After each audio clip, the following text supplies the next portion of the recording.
கேரளாவின் பல்வேறு மாவட்டங்களில் வெப்பநிலை 40 டிகிரி செல்சியஸுக்கும் அதிகமாக உள்ளதால் பொதுமக்கள் பகல் 11 மணி முதல் மாலை 3 மணி வரை தேவையற்ற பயணங்களை தவிர்த்து சுய ஊரடங்கை கடைபிடிக்குமாறு முதலமைச்சர் பினராயி விஜயன் வேண்டுகோள் விடுத்துள்ளார்.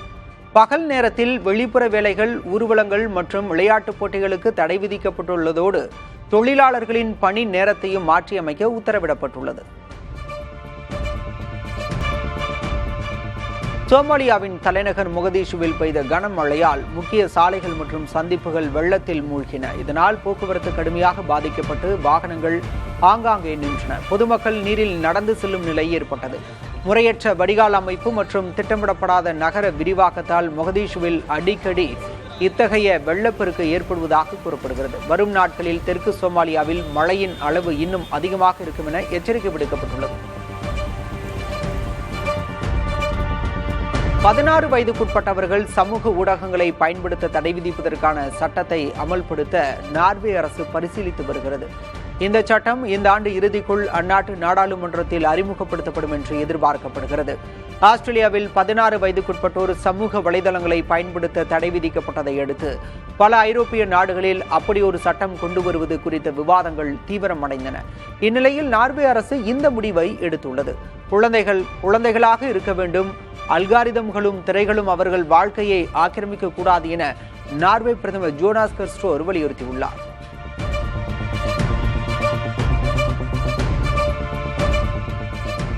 ஆந்த்ரோபிக் நிறுவனத்தின் அதிநவீன கிளாட் மித்தோஸ் எனும் ஏஐ மாதிரியால் வங்கித்துறைக்கு ஏற்படக்கூடிய சைபர் அச்சுறுத்தல்கள் குறித்து மத்திய நிதியமைச்சர் நிர்மலா சீதாராமன் வங்கிகளுடன் முக்கிய ஆலோசனை நடத்தினார். மனிதர்களால் கண்டுபிடிக்க முடியாத பாதுகாப்பு ஓட்டைகளை கண்டறியும் திறன் கொண்ட இந்த ஏஐ மாதிரி தவறான நபர்களால் பயன்படுத்தப்பட்டால் வங்கி கட்டமைப்புகள் ஹேக் செய்யப்பட வாய்ப்புள்ளது என்று கூறப்படுகிறது. இந்த ஆபத்தை கருத்தில் கொண்டு வங்கிகள் மற்றும் பாதுகாப்பு முகமைகள் இணைந்து உடனுக்குடன் தகவல்களை பகிரும் வலுவான பாதுகாப்பு முறையை உருவாக்க அவர் அறிவுறுத்தியுள்ளார். மேலும் வாடிக்கையாளர்களின் தரவுகளை பாதுகாக்க வங்கிகள் தங்களின் தொழில்நுட்ப கட்டமைப்பை முன்கூட்டியே பலப்படுத்த வேண்டும் என்றும் நிதியமைச்சர் வலியுறுத்தியுள்ளார்.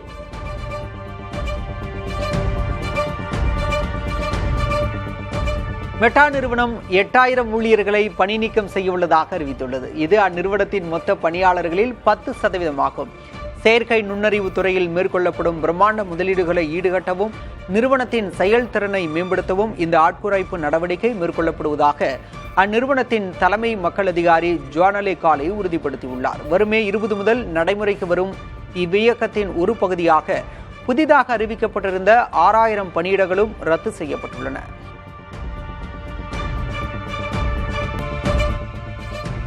இந்திய தலைமை தேர்தல் ஆணையர் ஞானேஷ்குமாரை நீக்க கோரி மாநிலங்களவையில் புதிய தீர்மானம் கொண்டுவரப்பட்டுள்ளது. ஏற்கனவே தலைமை தேர்தல் ஆணையர் ஞானேஷ்குமாரை நீக்க வேண்டும் என்ற கோரிக்கை நிராகரிக்கப்பட்ட நிலையில் எதிர்க்கட்சிகள் மீண்டும் முயற்சியில் இறங்கியுள்ளன. கடந்த 15ஆம் தேதி முதல் தலைமை தேர்தல் ஆணையரின் செயல்பாடுகள் அரசமைப்பு சட்டப்படி தவறான நடத்தை என்ற வரம்பிற்குள் வருவதாக எதிர்க்கட்சிகள் குற்றம் சாட்டியுள்ளன. தீர்மானத்திற்கு ஆதரவாக எதிர்க்கட்சிகளைச் சேர்ந்த 73 எம்பிக்கள் கையெழுத்திட்டுள்ளனர். வரும் 29ஆம் தேதி மேற்கு வங்கத்தில் 2ஆம் கட்ட தேர்தல் வாக்குப்பதிவு நடக்கும் சூழலில் எதிர்க்கட்சிகளின் இம்முயற்சி அரசியலில் கவனம் பெற்றுள்ளது.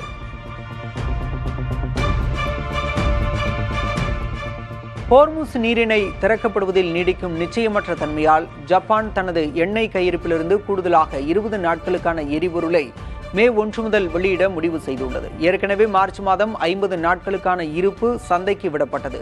தற்போது 5.8 மில்லியன் கிலோ லிட்டர் எண்ணெய் 4 முக்கிய நிறுவனங்களுக்கு வழங்கப்படும். தனது கச்சா எண்ணெய் தேவையில் 90% மேல் மத்திய கிழக்கையை நம்பியிருக்கும் ஜப்பான் தற்போதைய போர்ச்சூழலால் கடும் நெருக்கடிக்கு ஆளாகியிருக்கிறது. திண்டுக்கல் மாவட்டம் கொடைக்கானல் பிரையன் பூங்காவில் கோடை மலர் கண்காட்சிக்காக நடப்பட்ட வண்ண வண்ண மலர்கள் பூத்து குலுங்கி காண்போரை கவருகின்றன. தற்போது பாபி கேலண்டலோ, ஆஸ்டர் உள்ளிட்ட மலர்கள் பூத்துள்ளதை சுற்றுலா பயணிகள் கண்டு ரசித்து வருகின்றனர். வரும் நாட்களில் டெல்பினியம், ட்ரைசாந்தியம், மேரிகோல்டு உள்ளிட்ட மலர்களும் பூத்து குலுங்கும் என பூங்கா நிர்வாகம் தெரிவித்துள்ளது. சென்னை உள்ளிட்ட 4 மாவட்டங்களைச் சேர்ந்த திமுக வேட்பாளர்களுடன் அக்கட்சி தலைவர் முதல்வர் மு.க. ஸ்டாலின் ஆலோசனை மேற்கொண்டார். அண்ணா அறிவாலயத்தில் நடைபெற்ற ஆலோசனைக் கூட்டத்தில் சென்னை, செங்கல்பட்டு, காஞ்சிபுரம் மற்றும் திருவள்ளூர் மாவட்டங்களைச் சேர்ந்த திமுக வேட்பாளர்கள் பங்கேற்றனர். அமைச்சர்கள் சேகர் பாபு, மா சுப்பிரமணியன், சிவசங்கர், ஆவடி நாசர் உள்ளிட்டோர் கூட்டத்தில் பங்கேற்றனர். வாக்குப்பதிவுக்கு பிந்தைய கள நிலவரம் குறித்து ஆலோசனை நடத்தியதாக கூறப்படுகிறது. வாக்கு எண்ணிக்கையின் போது முகவர்கள் கடைபிடிக்க வேண்டிய பாதுகாப்பு வழிமுறைகள் குறித்து முதல்வர் விரிவான ஆலோசனைகளை வழங்கியதாக தகவல் வெளியாகியுள்ளது.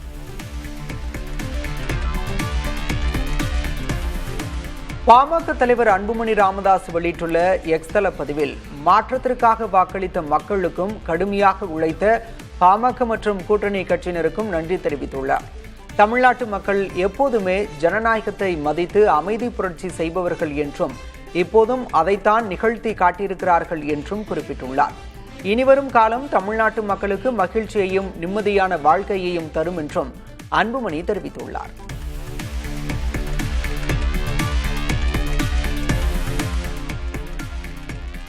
அரசியல் மாயாஜால கணக்குகளை வெகுஜன மக்கள் உடைத்து நொறுக்கியுள்ளார் என்று தவிக தலைவர் விஜய் கூறியுள்ளார். தமிழ்நாட்டில் 85% வாக்குப்பதிவு நடந்த நிலையில் தமிழக மக்களுக்கு நன்றி தெரிவித்து விஜய் எக்ஸ் பக்கத்தில் பதிவிட்டுள்ளார். வெளி மாநிலங்கள், வெளிநாடுகளிலிருந்து வாக்களிக்க வந்தவர்களை வணங்காமல் இருக்க முடியுமா என்றும், இதுவரை வாக்குச்சாவடி பக்கமே வராமல் இருந்த குறிப்பிட்ட சதவீதத்தினர் இந்த முறை வாக்களித்துள்ளனர் என்றும் அவர் தெரிவித்துள்ளார். பீகாரில் சாம்ராஜ் சௌத்ரி தலைமையிலான பாஜக ஐக்கிய ஜனதா தளம் கூட்டணி அரசு சட்டப்பேரவையில் இன்று நடைபெற்ற நம்பிக்கை வாக்கெடுப்பில் வெற்றி பெற்றது. 243 இடங்களை கொண்ட அவையில் ஆளுங்கட்சிக்கு 201 எம்எல்ஏக்களின் ஆதரவு இருந்த நிலையில் குரல் வாக்கெடுப்பு மூலம் பெரும்பான்மை நிரூபிக்கப்பட்டது. முன்னாள் முதலமைச்சர் நிதிஷ்குமாரின் வளர்ச்சிப் பணிகளை தொடர்ந்து முன்னெடுப்போம் என சாம்ராஜ் சௌத்ரி தெரிவித்தார். அதே சமயம் கடந்த 5 ஆண்டுகளில் இது 5வது அரசு என எதிர்க்கட்சித் தலைவர் தேஜஸ்வி யாதவ் கடுமையாக விமர்சித்தார். வரும் மே மாதம் அமைச்சரவை விரிவாக்கம் நடைபெறவுள்ளது.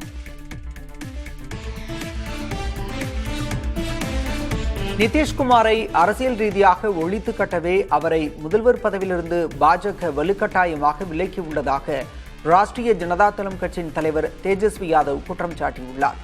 பீகார் சட்டமன்றத்தில் நடைபெற்ற நம்பிக்கை வாக்கெடுப்பின் போது பேசிய தேஜஸ்வி யாதவ், நிதிஷ்குமார் அடிக்கடி கூட்டணி மாறியதால் மாநிலத்தில் அரசியல் ஸ்திரத்தன்மை குலைந்துள்ளதாக விமர்சித்தார். ராஷ்டிரிய ஜனதா தளத்தில் வளர்ந்த பின்னர் பாஜகவில் இணைந்தவரான சாம்ராஜ் சௌத்ரியை முதல்வராகியிருப்பதாகவும், RSS பின்னணி கொண்டவர்களிடம் சௌத்ரி எச்சரிக்கையாக இருக்க வேண்டும் என்றும் தேஜஸ்வி எச்சரித்தார்.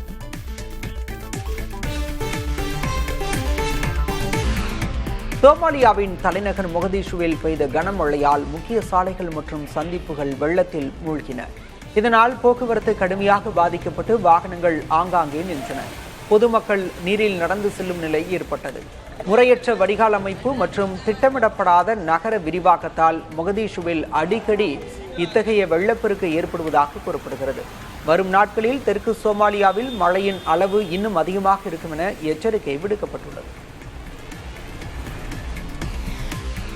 பசிபிக் பெருங்கடலில் நிலவும் வெப்பநிலை மாற்றம் காரணமாக வரும் மே மாதம் முதல் எல் நினோ நிலைமைகள் மீண்டும் திரும்ப வாய்ப்பு இருப்பதாக உலக வானிலை ஆய்வு நிறுவனம் எச்சரித்துள்ளது.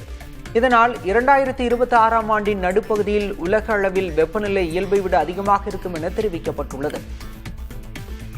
இதன் காரணமாக ஆஸ்திரேலியா மற்றும் தெற்காசியாவில் கடும் வறட்சியும், அமெரிக்கா மற்றும் ஆப்பிரிக்காவின் சில பகுதிகளில் அதிக கனமழையும் பெய்யக்கூடும். குறிப்பாக விவசாயி மற்றும் நீர் மேலாண்மை துறைகளில் ஏற்பட போகும் பாதிப்புகளை சமாளிக்க உலக நாடுகள் இப்போதே தயாராக வேண்டும் என அறிவுறுத்தப்பட்டுள்ளது.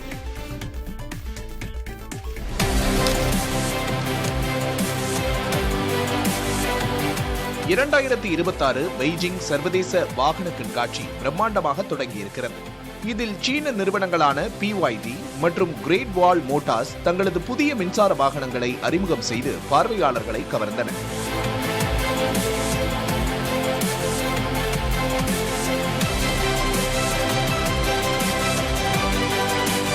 குறிப்பாக BYD நிறுவனத்தின் புதிய தொழில்நுட்பம் மற்றும் கேம் பாணியிலான கார் இளைஞர்களிடையே பெரும் வரவேற்பை பெற்றது.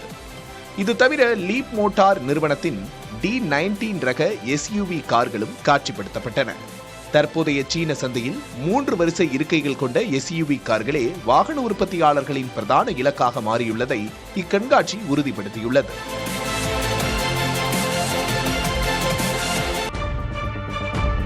தமிழகம் முழுவதும் அமைக்கப்பட்டுள்ள 62 வாக்கு எண்ணும் மையங்களில் 18,000 காவல்துறையினர் பாதுகாப்பு பணியில் ஈடுபட்டுள்ளனர். வாக்குப்பதிவு முடிந்த பின்னர் மின்னணு வாக்குப்பதிவு இயந்திரங்கள் பலத்த பாதுகாப்புடன் வாக்கு எண்ணும் மையங்களுக்கு கொண்டு செல்லப்பட்டன. கல்லூரிகள், பல்கலைக்கழகங்களில் 62 வாக்கு எண்ணும் மையங்கள் அமைக்கப்பட்டன. அனைத்து இயந்திரங்களும் பாதுகாப்பு அறையில் வைக்கப்பட்டு சீலிடப்பட்ட பின்னர் அந்த பகுதி முழுவதும் 3 அடுக்கு பாதுகாப்புக்கு கொண்டுவரப்பட்டுள்ளது.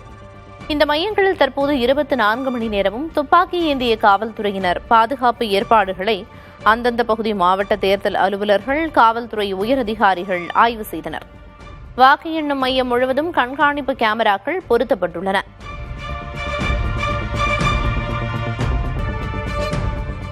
சென்னை எழும்பூர் நெல்லை இடையே கோடைக்கால சிறப்பு ரயில் அறிவிக்கப்பட்டுள்ளது. எழும்பூரிலிருந்து 25ஆம் தேதி நள்ளிரவு 11:50 மணிக்கு புறப்படும் முன்பதிவில்லா மெமு ரயில் மறுநாள் காலை 10:45 மணிக்கு நெல்லையை சென்றடையும். மறுமார்க்கமாக 26ஆம் தேதி பகல் 1:20 மணிக்கு நெல்லையிலிருந்து புறப்படும் சிறப்பு ரயில் இரவு 11:45 மணிக்கு தாம்பரத்தை வந்தடையும் என தெற்கு ரயில்வே தெரிவித்துள்ளது. ஆம் ஆத்மி கட்சியிலிருந்து விலகி பாஜகவில் இணையப் போவதாக அக்கட்சியின் மூத்த தலைவர் ராகவ் சத்தா அதிரடியாக அறிவித்துள்ளார். தன்னை சேர்த்த ஆம் ஆத்மியின் 7 மாநிலங்களவை எம்பிக்களும் பாஜகவில் இணைய முடிவு செய்திருப்பதாக அவர் தெரிவித்தார். அண்மையில் மாநிலங்களவை துணைத் தலைவர் பதவியிலிருந்து அவர் நீக்கப்பட்டதைத் தொடர்ந்து இந்த முடிவை எடுத்துள்ளார்.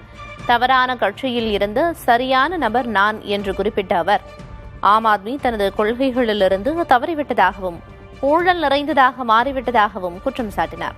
அவருடன் சந்தீப் பாட்டக், அசோக் மிட்டல் உள்ளிட்ட எம்பிக்களும் பாஜகவில் இணைவது ஆம் ஆத்மிக்கு பெரும் பின்னடைவாக கருதப்படுகிறது. ஆம் ஆத்மி எம்பிக்கள் 7 பேர் பாஜகவில் இணையவிருப்பதற்கு பஞ்சாப் மாநில முதல்வர் பகவந்த் மான் எதிர்வினையாற்றியுள்ளார். இவ்விவகாரம் தொடர்பாக பேசியவர், பாஜகவில் இணையும் ஆம் ஆத்மி எம்பிக்கள் அனைவரும் துரோகிகள் என விமர்சித்துள்ளார். பாஜகவின் வாஷிங் மிஷின் கலாச்சாரம் பஞ்சாபிற்குள் புகுந்திருப்பதாக சாடிய பகவந்த் மான், இதற்கு பாஜகவிற்கு பஞ்சாபில் போதிய பலமில்லாததான் காரணம் என தெரிவித்துள்ளார். பாஜகவில் ஆம் ஆத்மி எம்பிக்கள் இணைந்துள்ளதால் அவர்களுக்கு அங்கு ஏதும் கிடைக்கப் போவதில்லை எனவும் பகவந்த் மான் கூறினார். எத்தனை இடர்பாடுகள் வந்தாலும் பஞ்சாப் மக்கள் தமக்கு ஆதரவளிப்பார்கள் என்றும் அவர் தெரிவித்துள்ளார். பீகாரில் சாம்ராஜ் சௌத்ரி தலைமையிலான பாஜக, ஐக்கிய ஜனதா தளம் கூட்டணி அரசு சட்டப்பேரவையில் இன்று நடைபெற்ற நம்பிக்கை வாக்கெடுப்பில் வெற்றி பெற்றது.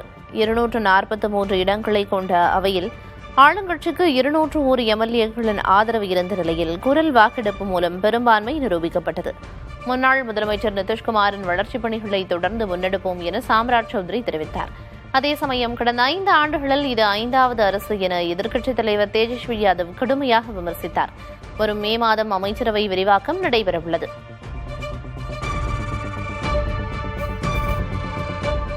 நிதிஷ்குமாரை அரசியல் ரீதியாக ஒழித்து கட்டவே அவரை முதல்வர் பதவியிலிருந்து பாஜக வலுக்கட்டாயமாக விலக்கியிருப்பதாக ராஷ்டிரிய ஜனதா தள கட்சியின் தலைவர் தேஜஸ்வி யாதவ் குற்றம் சாட்டியுள்ளார். பீகார் சட்டமன்றத்தில் நடைபெற்ற நம்பிக்கை வாக்கெடுப்பின் போது பேசிய தேஜஸ்வி யாதவ், நிதிஷ்குமார் அடிக்கடி கூட்டணி மாறியதால் மாநிலத்தில் அரசியல் ஸ்திரத்தன்மை குலைந்திருப்பதாக விமர்சித்தார். ராஷ்டிரிய ஜனதா தளத்தில் வளர்ந்த பின்னர் பாஜகவில் இணைந்தவரான சாம்ராஜ் சௌத்ரியை முதல்வராக்கி இருப்பதாகவும் RSS பின்னணி கொண்டவர்களிடம் சௌத்ரி எச்சரிக்கையாக இருக்க வேண்டும் என்றும் தேஜஸ்வி எச்சரித்தார்.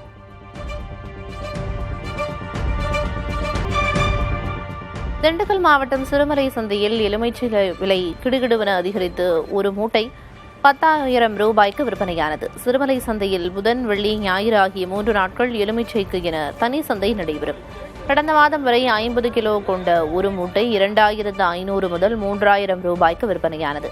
இந்நிலையில் வரத்து குறைவு, கடும் வெயிலால் தேவை அதிகரிப்பை அடுத்து 3 மடங்கு விலை உயர்ந்து 50 கிலோ கொண்ட எலுமிச்சை மூட்டை 10,000 ரூபாய் வரை விற்பனையானது.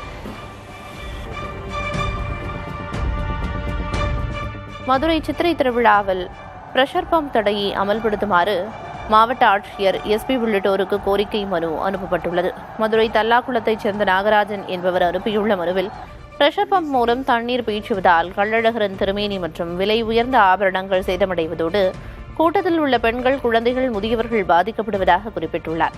எனவே இந்த ஆண்டும் பிரஷர் பம்ப் பயன்பாட்டை முழுமையாக தடுக்க வேண்டும் என அவர் வலியுறுத்தியுள்ளார். மேலும் பிரஷர் பம்ப் விற்பனை செய்யும் கடைகளில் ஆய்வு நடத்தி அவற்றை பறிமுதல் செய்வதோடு கடை உரிமையாளர்கள் மீது நடவடிக்கை எடுக்க வேண்டும் என்றும் அவர் வலியுறுத்தியுள்ளார்.